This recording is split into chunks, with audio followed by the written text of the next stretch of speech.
Right, people. Good morning. Grade 10s, upper 5s. One day before lockdown, so it's the last time you'll see me in this venue. From now on, I will be in my house. Okay. So we're carrying on with partial fractions. And in the last lesson, first of all, a reminder, what is partial? When you're finding a partial fractions, what are you doing? You're saying what fractions added together will take me back to the original thing. That's what resolving into partial fractions means. It's the opposite of simplification of additional fractions. So the first type we looked at, which is called type 1, was something like this. Here, what you ended up with was something like of this format. Okay. In other words, the denominator could be factorized into linear factors, and the degree of the numerator was less than the degree of the denominator. And in that case, okay, we expressed it as some constant a over ax plus b over the one linear factor plus some constant b over cx plus d, the other linear factor. And then our procedure was to multiply out, get rid of the denominator, and then solve for a and b. Right. Now we're going to look at type 2. Okay. And we'll tell you about it now. But to start off, I want you to go and simplify that. 3 over x plus 1 plus 5 over x plus 1 squared. At the end, I want you to times out the denominator of your final answer. We don't normally do that in core. It's not wrong if you do it, but I want you to times out the denominator at the end. Yes, right. So go try to simplify that. Off you go.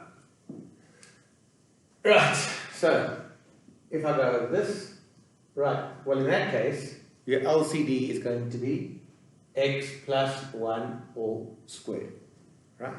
X plus 1 all squared. So now, okay, what did I times the denominator by to get to there? I times it by another x plus 1. So I've got to do the same, whatever each to the bottom, I've got to do the same thing to the top, no matter how disgusting. So I get 3 times x plus 1. Well, here the bottom stayed the same. Okay, so I'm going to end up with 3 times x plus 1 plus 5. Okay, so it simplifies to 3x plus 8 over x plus 1 squared. Okay, and we can take that one step further and times out the denominator, which I was saying in core you wouldn't do this, and you don't do it in AP normally, but it's just to demonstrate when we work backwards what's going on. So I get 3x plus 8 over x squared plus 2x plus 1. Okay, so the process of adding fractions together is, or simplifying the expression, flows in that direction. Okay, and what we're going to try to do now is work backwards. So we're going to say that process over there, if you start off with that, how do I resolve that into its partial fractions as a sum of two fractions or more? Okay, and that process is called resolve into partial fractions. So we're going to start with that, okay, now, and we're going to show that if I work backwards by resolving into partial fractions, I should end up with that as my sum. Before we do that though, just a beautifully simple concept, which is something called equating coefficients. And it's really, really easy. Okay. So if I told you this, 3x cubed plus 5x squared plus 6x plus 1 is equal to ax cubed plus bx squared plus cx plus d. I mean, even someone like Kyra can do this. So, in a case like that, go and write down for me what a, b, c, and d must be. Okay, it's common sense. Right, so if I look at the x cubes, well, to find, okay, if I look, in order to find a, I'm going to look at the x cubes. Let's put a semicolon. Okay, you don't have to write these steps down. If you just wrote the answer, it's fine, but this is what you're kind of doing. Is you're saying, right, well, the x cubes on the left-hand side, which is 3x cubed, the left-hand side of the equation, when I talk about left-hand side, I mean left-hand side of the equation, must be equal to the x cubes on the right-hand side of the equation. So I've got 3x cubed is equal to ax cubed. In other words, coefficients must be the same, so a must be equal to 3. Okay, and if I look at the b's, well, in order to find b, I'm looking at the x squareds. So what we say is we're equating coefficients of x squared. Here we were equating coefficients in order to get a, we were equating coefficients of x cubed. Okay. If I look at the x squared, well, on the left-hand side I've got 5x squared. The x squared on the left-hand side must be equal to the x squared on the right-hand side. So 5x squared must be equal to bx squared. So in other words, b must be equal to 5. Right? And in order to solve for c, I'm going to look at the x's. I equate the coefficient of x's. Okay, and you're going to say, in order to find c, I'm going to have 6x must be equal to cx. So 6x is equal to cx. Okay, in other words, 6 is equal to c. And last of all, to find d, I'm going to look at the constant terms, which we're going to write as x to the naught. I'm looking at the constant terms, and the constant term on the left is 1, and that must be equal to the constant term on the right, which is d. So that is a beautifully simple logic, which we're going to have to use in order to solve partial fractions going forward. Okay, right, get that all done.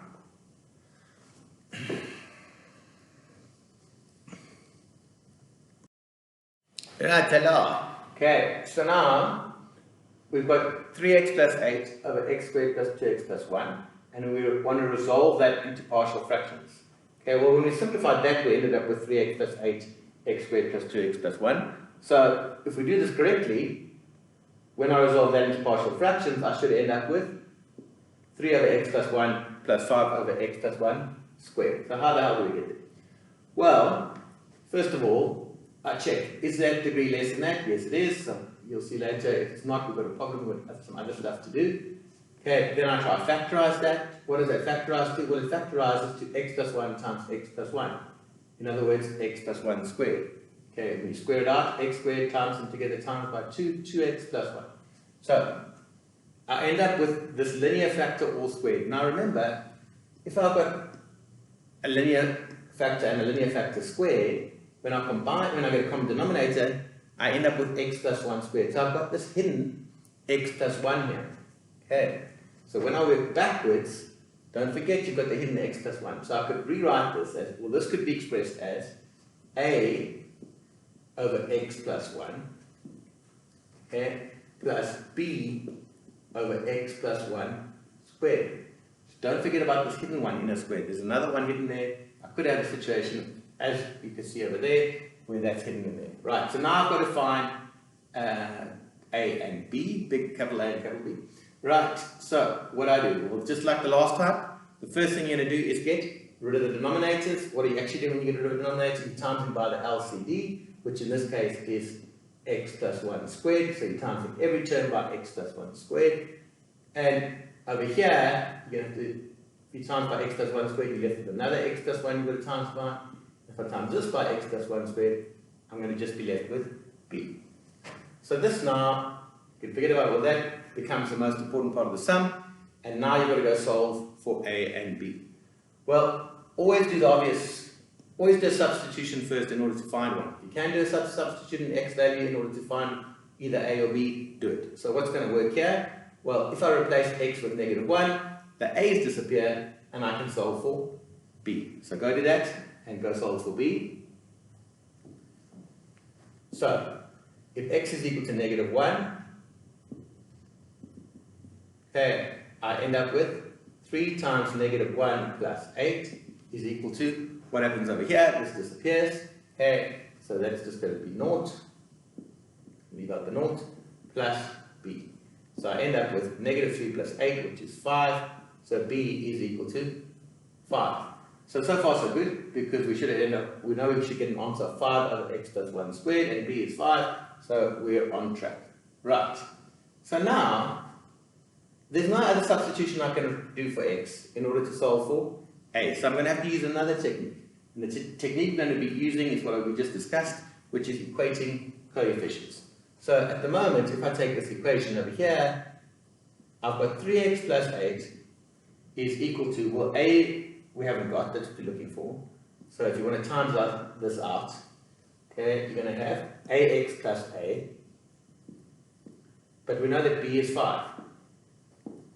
So I've got 3x plus 8, this thing over here, with b being replaced by 5, and timesing that out, you get 3x plus 8 is equal to ax plus a plus 5. Right, so in order to solve for A, I'm going to equate coefficients. Now, what involves an A? Well, I could use the x's. So if I pick, say, this is my notation I used. Right, I'm going to look at the coefficient of x's. So the x's on the left must be equal to the x's on the right. What are the x's on the left? Well, over here I've got 3x. That's the only x. And on the right, I've got ax. So 3x is equal to ax, which means that a must be equal to 3. Right?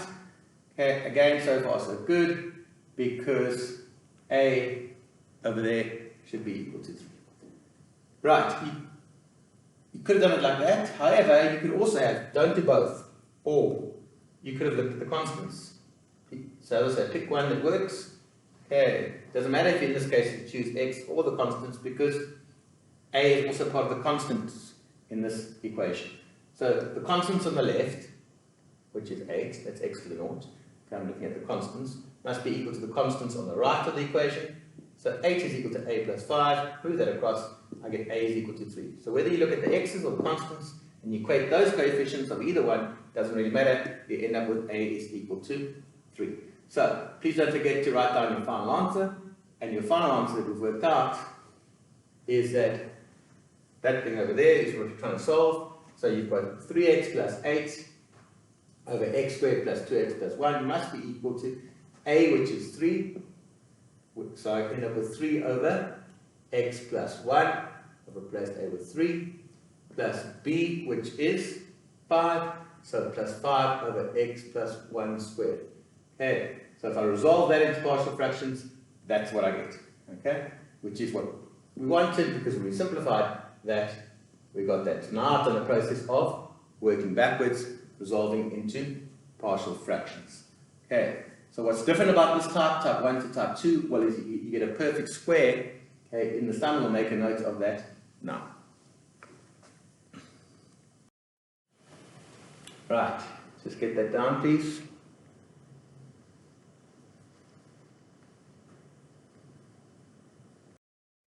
Right, hello, welcome back. Right, so, in summary, type 2 is of the form bx plus q over ax plus b squared. So in other words, okay, the degree of the numerator is still less, that degree is 1, that degree would be 2, so the degree of the numerator is still less than the degree of the denominator. Okay, and in that case, if you've got a perfect square, don't forget there's a hidden linear in there, so it'll be can be expressed as a over ax plus b, plus that same thing, b over that same thing, squared. Okay. Right. So, example 2, resolve into partial fractions, and you've got 3x plus 1 over x squared minus 4x plus 4. Right. Give that a go. Try by yourself first.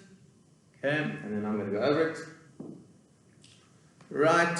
So no doubt you've tried by yourself now. You're not just waiting for me to do it. Okay. And hopefully you've done the following. Well, first of all, you've checked. And that degree is less than that. That's degree 1, that's degree 2, so there's no initial work to do. Okay. If we factorize x squared minus 4x plus 4, it factorizes to x minus 2 all squared. So in other words, and then 3x plus 1 over x minus 2 squared could be written as a over the hidden linear factor x minus 2, okay, plus b over x minus 2 all squared. Right? So that's probably your most important step. What's my next step? Okay, is I get rid of the denominator. Okay, I'm going to go up here actually, just to make it easier to work with. So to get rid of the denominator, I'm timesing everything by x minus 2 squared. So therefore I end up with 3x plus 1 is equal to a. Well, you're missing an x minus 2 there, so it's going to be a times x minus 2 when I times out by x minus 2 squared. And when I times this term by x minus 2 squared, they cancel out. So I'm left with this. So this is now the most important part of my sum. I can kind of forget about that for now. Right, so now my objective is what, ratbags? It's to solve for A and it's to solve for B. So what's the first thing I try? Well, eliminate one of the brackets. Okay, so if I put in x, what's going to work? Well, if I put in x is equal to 2, it will eliminate A, and B will be the only variable I'm left with. Right, so go to that. Okay, so if I put in x is equal to 2, I get 3 times 2 plus 1 is equal to Well, this thing will disappear. 2 minus 2 is 0. So I'm going to get 3 times 2 plus 1 is equal to b. And therefore, 7 is equal to b. Right. So I've got b is equal to 7. So then this thing over here, if I want to simplify it, will become 3x plus 1 is equal to ax, timesing that out, minus 2a, and b is 7, so plus 7. So now I'm going to just be working with this over here. Right, so substitution, am I right? Ax, yeah, minus 2a, okay. So, in order to solve for now, we're going to let equate coefficients. So where does an a crop up? Well, an a occurs with the x's. So I can use the x's, and I say, right, if I'm using the x's, I end up with 3x on the left-hand side must be equal to the x's on the right-hand side, which is ax. So in other words, a is equal to 3. Right? Okay, I could have, again, pick one. A is also part of the constant terms, so I could have looked at the constants, and the constants on the left, okay, which is just 1, must be equal to the constants on the right, which is negative 2a plus 7. So if I move the negative 2a's across, I get 2a is equal to 7 minus 1, which is 6. So therefore, a is equal to 3. As I say, you don't have to show both, just pick one. Either way, we get a is equal to 3. So I've got a and I've got b. So the last step I've got to do is write out the final answer, which comes from here.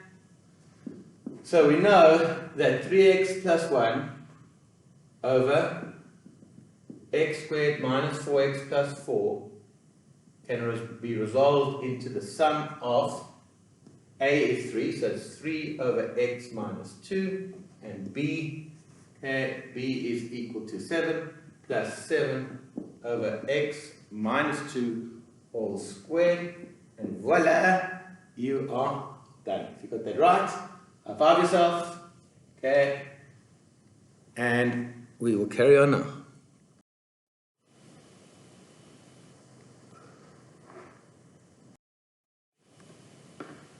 Hello, we are back. Righty, let's carry on. So, type 3. Okay. So, this type 3, well, you're going to have one expression over another expression. A couple of things. Okay, first of all, again, check the degree. Is the numerator degree of the numerator less than the degree of the denominator? Well, it is, because that would be degree 2, and that would be degree 3. Okay, so we don't have to divide out first. Okay. And then what's different about this type 3 is that we end up to now, you've always been able to factorize your quadratics into linear factors, but here, in this case, we're going to get a quadratic which can't be factorized. Okay. So if you get a quadratic which can't be factorized, okay, so there's no more work I could do here, then what you're going to do is you're going to rewrite it as the bit over the quadratic. Well, that degree is in the partial fraction, it's always going to be 1 less than that. So if that's degree 1, that'll be degree 0. If this is a quadratic, that'll be a linear. So we're going to rewrite it as a partial fraction, ax plus b over that plus c over dx plus e. And then our objective will be to solve for a, b, and c using similar techniques that we used before. In other words, we're going to get rid of the denominator, sub in an x value which helps us, and then we're going to equate coefficients in order to solve. So, your first example, expressed as partial fractions, and you've got 4x squared minus 4x plus 13 over x cubed minus 2x squared plus 3x minus 6. So what, ladies and germs, is your first step? Well, your first step, is that degree less than that? Yes, it is. You don't have to divide out. Okay, we'll do some of those where it's not later on in type 4. And then your next step is, well, I've got to factorize the denominator. Right, so if I'm going to try to factorize the denominator, in other words, factorize x cubed minus 2x squared plus 3x minus 6. Give that a go and then come check if you're right. So, if I factorize the denominator, I'm going to have 4x squared minus 4x plus 13, okay, over. Now, the only way I can really factorize this is to try to pair up. So, if I pair up the first two, what's the common factor? Okay, the common factor is x squared, well done Kristen. So I get x squared, what I have to times x squared to get back to there, okay, by x squared times x is x cubed, and to get back to there, minus 2. So I get x cubed, I haven't changed anything, minus 2x squared. Now if grouping by pairs is going to work, then I have to end up with another x minus 2. And how do I get another x minus 2? Well, if I take out plus 3, if I times it back out and check, I get 3x minus 6, so that's fantastic. So I end up with this being equal to 4x squared minus 4x plus 13 over, well, there are two terms here. Okay, and this is why the brackets have to be the same if this is going to work. And what's the common factor? The common factor is x minus 2. So I have x minus 2, x squared plus 3. Always check, can you factorize that bracket? If you can, you must. But in this case, you cannot factorize. So x squared plus 3, it's irreducible. So that's all we can do at this stage. So I'm going to express this. So I've got 4x squared minus 4x plus 13. 13 always look like b's, plus 13 over x minus 2 x squared plus 3. And that can't be factorized. So how am I going to rewrite that? Well, the linear, we do like we've always done before. So I'm just going to say that's equal to a over the linear, which is x minus 2. It's always 1 degree less. Okay, but now I've got a quadratic. I've got something of x squared plus 3. So that has to be 1 degree less, so it has to be linear at the top. So I'm going to get bx plus c. Right, so I've got 4x squared minus 4x plus 13 is equal to, and over that, and it's, we're going to express it in that format. Right, so now just like before, what's your next step going to be? Your next step is going to be to get rid of the denominator by multiplying by your LCD. Okay, so when I do that, the left-hand side over here is going to, that whole thing's going to go, and I've got 4x squared minus 4x plus 13. And over here, you're going to have to times the a by x squared plus 3. And then you're going to have, if you times it out, you're going to have bx plus c, if you times it by the LCD, times by x minus 2. Right, so once again, this is now the focus of the sum. You can forget about that for now.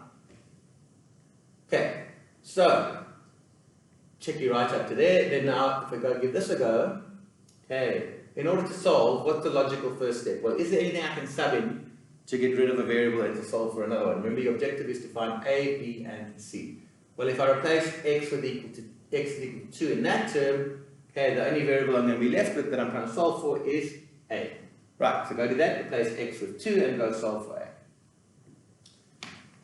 And if I let x be equal to 2, okay, I end up with 4 times 2 squared minus 4 times 2 plus 13 is equal to, I've replaced x with 2, so it'll be a times 2 squared plus 3, be careful of careless mistakes, and this whole thing, if I replace x with 2, that thing disappears. Okay, if I go simplify it, you get 16 minus 8 plus 13 is equal to 4 plus 3 is 7, so it's 7a, and I get 16 minus 8 is 8, 8 plus 13 is 21, so 21 is equal to 7a, so therefore a is equal to 3. Okay, so I've got that bit over there, I've got that a, so what do I still have to do? I've still got to find b and c. Okay, well, in an AP test, you're struggling for time. Okay, so if I was you, normally I would do this, I'd just go here and I'd replace a with 3, but if you want to write out the whole thing, you can. So you've got 4x squared minus 4x plus 13 is equal to a, which is 3, or the bell's going to going to carry on, times x squared plus 3. Okay, I've just replaced a with 3 in that. And you can times it out, but I normally don't, so I just did by inspection, plus bx plus c, x minus 2. As I said, normally I wouldn't write this down. Same time, I'll just cross out that a and replace it with 3. Right, so our objective is to solve for b and c. Now, there's no substitution I can really make. If I put an x is equal to 2, that doesn't help me because there's no b or c there. So substituting in an x value is not going to work. So we're going to have to get coefficients. So what I do now is I say, okay, what's b associated with? Well, b is associated, bx times x is bx squared. So that's going to give us, if we equate coefficients of x squared, we're going to end up with b in the answer. So let's have a look at x squared. Right, go equate the coefficients of x squared, give it a try. And if you do that, well, what we're saying is the x squared on the left must be equal to the x squared on the right. So on the left, the only x squared I've got is 4x squared, the left of the equation. And on the right of the equation, well, that's going to give me x squared. So it's 3x squared. And bx times x is also going to be an x squared. So I get bx squared. Okay? So therefore, 4 must be equal to 3 plus b. And therefore, b is equal to 1. Okay? Right, check that makes sense to you. Okay? We've still got to solve for c. And in order to solve for c, well, where's c? C's over here. You could look at the x's, but it's probably going to be easier. Wouldn't be wrong, by the way, to look at the x's. Okay, you'll see what happens. Give it a go if you want to. But if I look at the constant terms, well, c is associated with the constant because they've got negative 2c there. So let's have a look at the constants. So the constants I express as x to the naught. So the constants on the left of the equation must be equal to the constants on the right of the equation. What's on the left? Well, I've got 13. And the constants on the right, well, don't forget you've got 3 times 3, which is 9. And the constants over here is going to be minus 2c.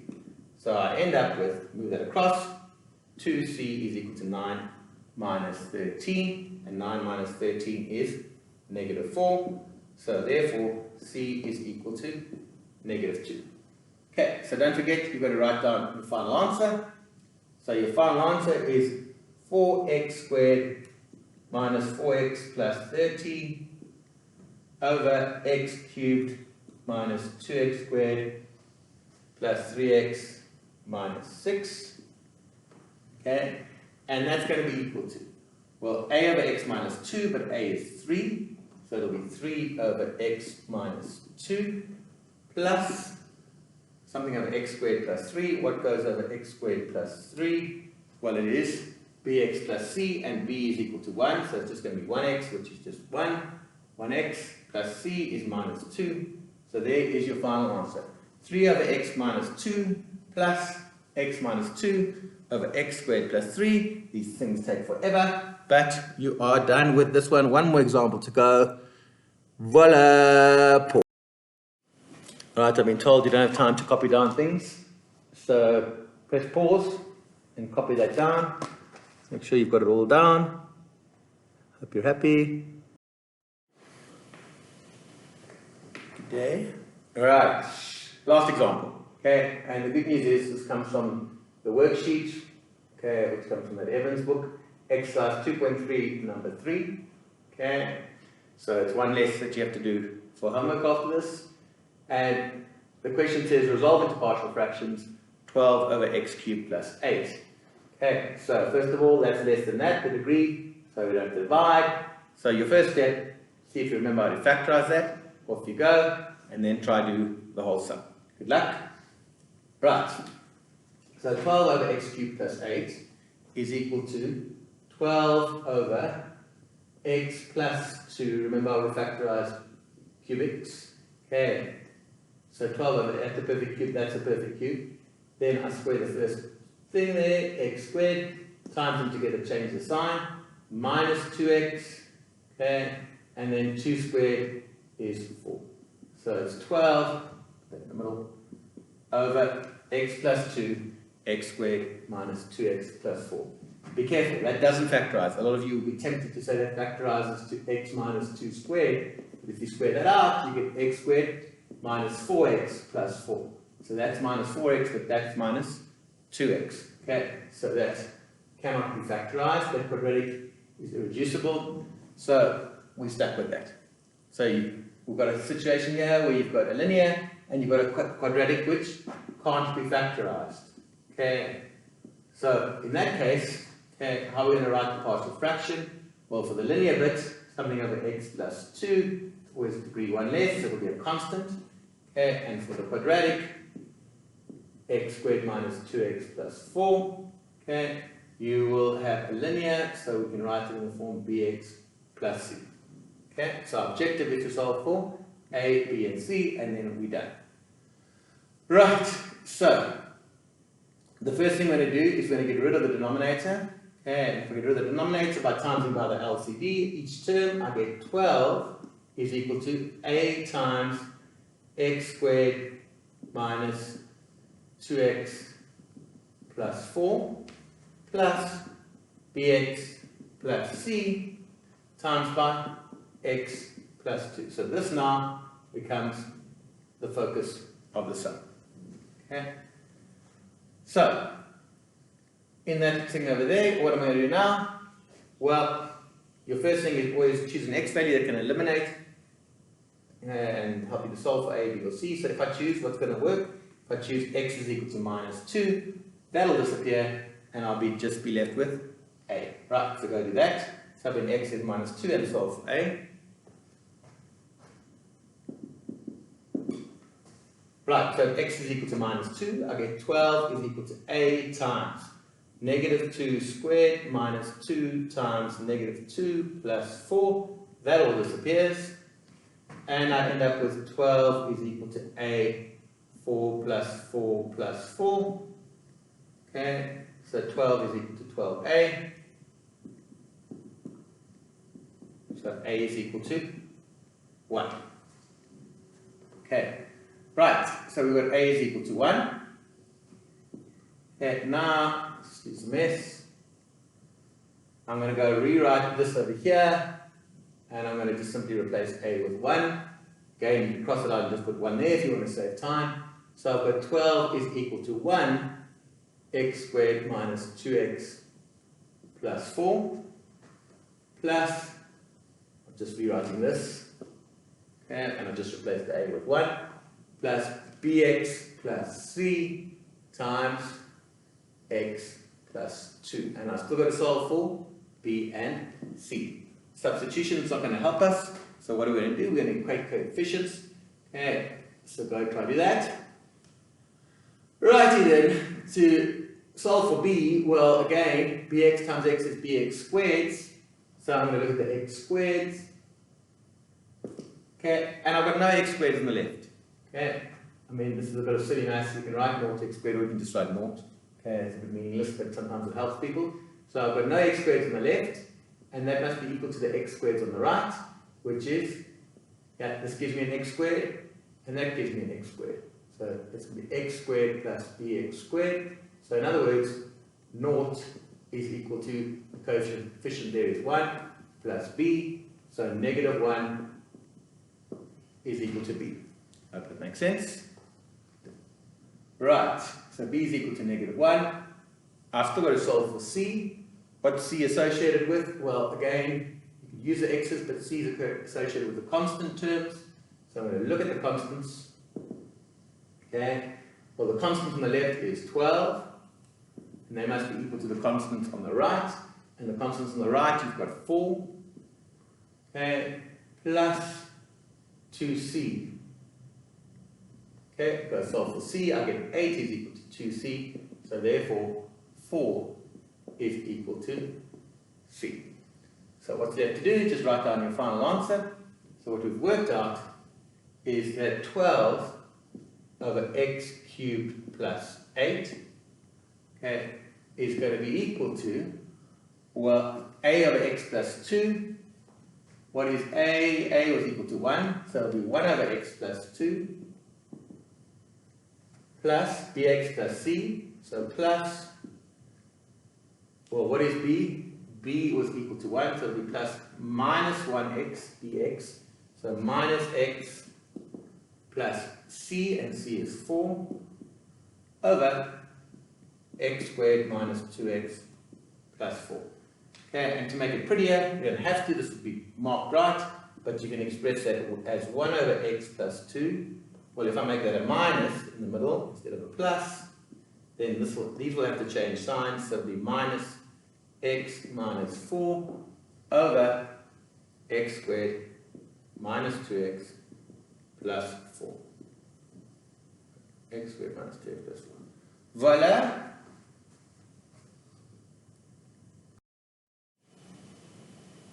Right, so now what you're going to do, okay, I want you to complete for homework. You've got worksheet exercise 2.2 and exercise 2.3. Don't forget you've done exercise 2.3 number 3, so don't do it again. And I want you to please finish that for homework.